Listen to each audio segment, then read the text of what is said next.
Ini dokter Edi kemarin kerja di klinik saya. Pasiennya ramai sekali. Tapi tiba-tiba dokter Edi pindah dari klinik saya. Klinik saya sepi. Wah. Pasiennya nggak ada nih. Ya, saya kan juga pengen berkembang dong.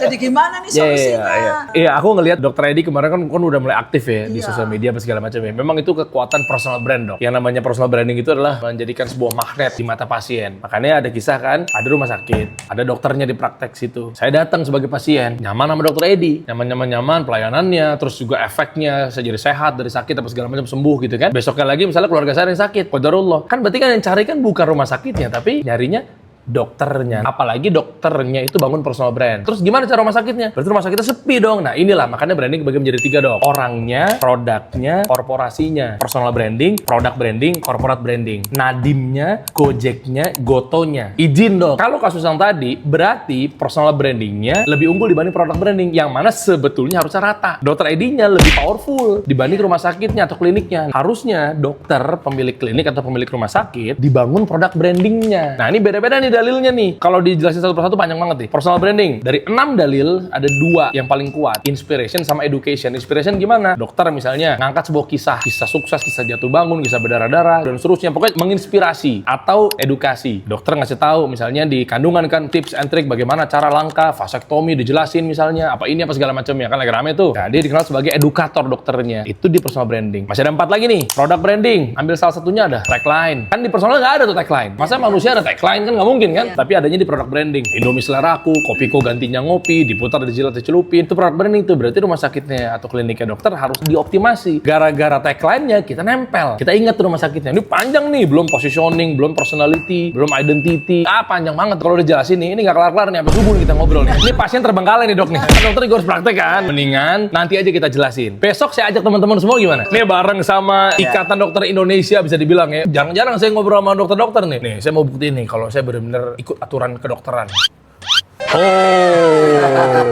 Saya percaya vaksin dong. Saya mengajak buat para UMKM gitu ya yang ada di Banyumas atau mungkin dokter-dokter seluruh Banyumas. Kan saya tahu bahwa mungkin nggak melulu di praktek, tapi ada kalanya mungkin dokter juga pengen eskalasi. Tahu-tahu misalnya, maaf, udah berumur nggak punya pegangan tabungan. Secara etika juga dokter boleh berbisnis kan? Nah, saya mengajak buat dokter-dokter atau mungkin yang lainnya lah untuk membangun usaha gimana caranya dari awal, dari nol, langkah-langkahnya apa aja, biar nempel, biar pindah praktek kemana-mana juga pasien ngikut mulu, cuan mulu. Pokoknya kaya raya lah. Kita ketemu besok di mana dok? Lokasi dok? Di Hotel Aston. Wih, cakep. Jam 8 sudah mulai ya. Jam 8 pagi? Pagi. Mantep. Silakan, proyoki saya ya. Kita ketemu ya dok ya. Sampai bertemu lagi di sana teman-teman. Detailnya ada di bawah ini.